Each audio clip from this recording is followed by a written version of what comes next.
Assalamualaikum warahmatullahi wabarakatuh.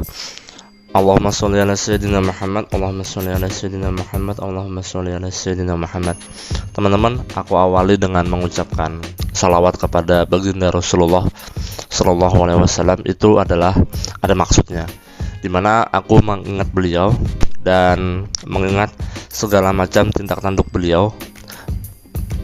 Bahkan beliau juga menyampaikan pesan kepada seluruh umat muslim, kepada seluruh umat manusia, bahwasanya Islam itu adalah rahmatan lil alamin. Oke. Itu sebagai pembuka dulu. Pada hari ini aku pengen memperbanyak list di Anchor aku.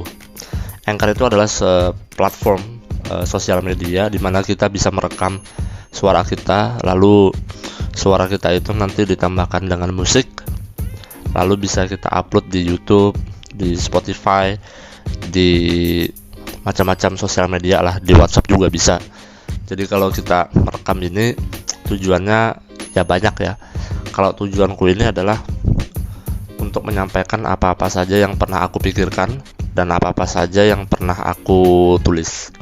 Sebab kalau aku melakukan hal demikian, aku bisa mengintrospeksi diri. Sebab apa-apa saja kira-kira yang aku tulis itu yang salah, apa-apa saja yang kira-kira aku ucapkan itu salah, itu bisa diperbaiki di kemudian hari. Jadi rekaman ini juga tujuannya juga banyak gitu. Ada juga malam tadi kan aku melihat videonya Ustadz Adi Hidayat. Beliau itu luar biasa kalau aku lihat.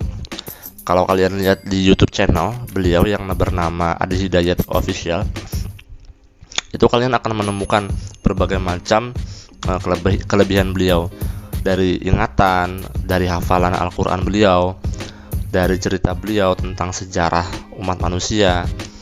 Beliau ketika menceritakan tentang silsilah Nabi, beliau tentang menceritakan silsilah Nabi Ibrahim, Yakub, Ishak, Musa dan lain sebagainya dalam sebuah forum ataupun dalam pertemuan yang direkam oleh beliau di Facebook maupun di YouTube. Itu begitu mempesona banget gitu. Jadi aku sangat merekomendasikan channel YouTube Adi Hidayat Official menjadi sebuah tontonan yang bisa menambah ilmu kita gitu, dari sisi agama, dari sisi sejarah, maupun itu menambah keimanan kita, ketakwaan kita untuk selalu meningkatkan kualitas ibadah kita kepada Allah Subhanahu wa taala. Teman-teman, ketika kita melihat tayangan YouTube yang begitu berfaedah setiap harinya, itu pasti saja di dalam diri kita itu merasakan hal yang begitu nyaman. Apalagi pada saat aku mendengarkan petuah ada Ustadz Adi Hidayat, kalau kita berdoa itu pastikan dulu makanan kita, pakaian kita, minuman kita itu jangan yang haram. Sebab kalau kita makan makanan yang haram, minum minuman yang haram, pakaian yang haram, dan sumber penghasilan kita dari yang haram, itu doa pasti tertolak.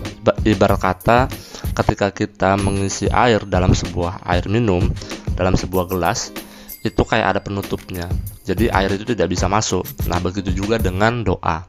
Ketika kita bermunajat kepada Allah, ketika kita menyampaikan sesuatu curhat kepada Allah, pengen ini, kebutuhan kita ini A, B, dan C, tapi tidak bisa dikabulkan oleh Allah. Sebab boleh jadi penghasilan kita itu ada yang haram, minuman kita ada yang haram, makanan dan pakaian kita juga yang dipakai itu adalah yang haram.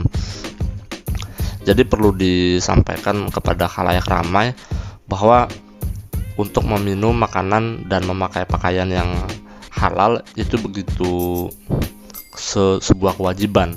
Sebab itu akan menjadikan kita nyaman ketika curhat dengan Allah, ketika kita berdoa kepada Allah. Dan teman-teman perlu tahu, malam tadi juga aku berdoa tentang sesuatu, itu hati merasa nyaman. Karena secara fitrah manusia, kalau manusia itu dekat kepada Allah dengan cara berdoa, mendekatkan diri kepada Allah, pasti saja Allah akan mendengarkan. Kalau kita melihat sesuatu hal yang tidak nyaman, kita mengucapkan subhanallah.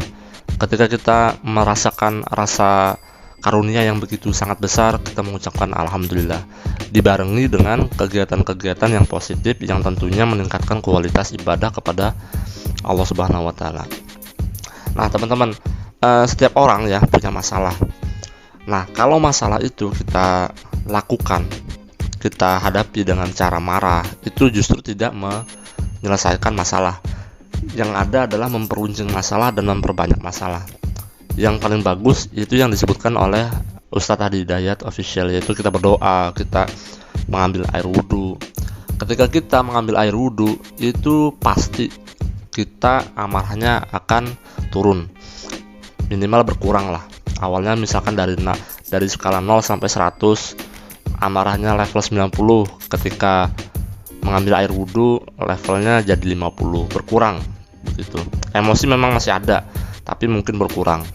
Kemudian kalau dilanjutkan dengan berdoa, diawali dengan sholat sunnah, itu pasti saja Allah akan melihat. Sebab Allah itu tidak buta, dan Allah itu selalu melihat segala upaya yang dilakukan oleh hambanya. Kalau hambanya itu berserah diri kepada Allah, berserah diri kepadanya, kemudian dekat kepada Allah dan meminta apapun itu kepada Allah atas segala permasalahan yang ia alami di dunia, itu Allah akan suka dan pasti akan membantu. Tapi yang jelas Ustadz Hadi Hidayat juga menyatakan bahwa jangan sampai apa yang kita pakai itu haram, apa yang kita minum dan makan itu haram. Sebab jatuhnya nanti doa itu akan tertolak. Begitu, teman-teman. Kemudian teman-teman, kalau di pagi hari teman-teman juga perlu meliskan atau merencanakan kira-kira apa saja yang mau dikerjakan di kantor, dikerjakan di sebuah lokasi kerja, apa yang mau dikerjakan gitu, agenda besarnya apa. Contohnya sebutlah namanya si Budi, dia ini hari ini mau mengerjakan agenda list inventarisir kantor. Ketika sudah selesai, dia akan menyampaikan kepada atasannya.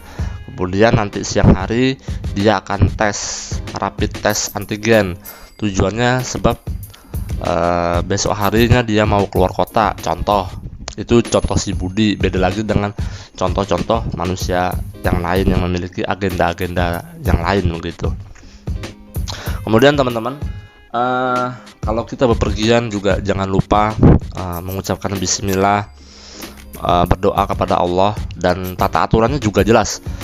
Ketika kita ingin merasakan sebuah kelancaran dalam perjalanan, kita harus mengucapkan terlebih dahulu Asmaul Husna yang lekat dengan sifat Allah. Jadi misalkan ketika kita ingin rasa sakit kita hilang, kita berdoa dengan mengucapkan Asmaul Husna, yaitu Ya Shifa, Ya Shifa, Ya Shifa, yang maha menyembuhkan begitu. Itu nanti bisa dipraktekkan teman-teman. Itu aja teman-teman yang aku sampaikan pada hari ini. Jangan lupa subscribe, aktifkan notifikasi lonceng kalian yang ada di channel YouTube. Kemudian like dan share sebanyak-banyaknya jika ini bermanfaat. Terima kasih. Wassalamualaikum warahmatullahi wabarakatuh.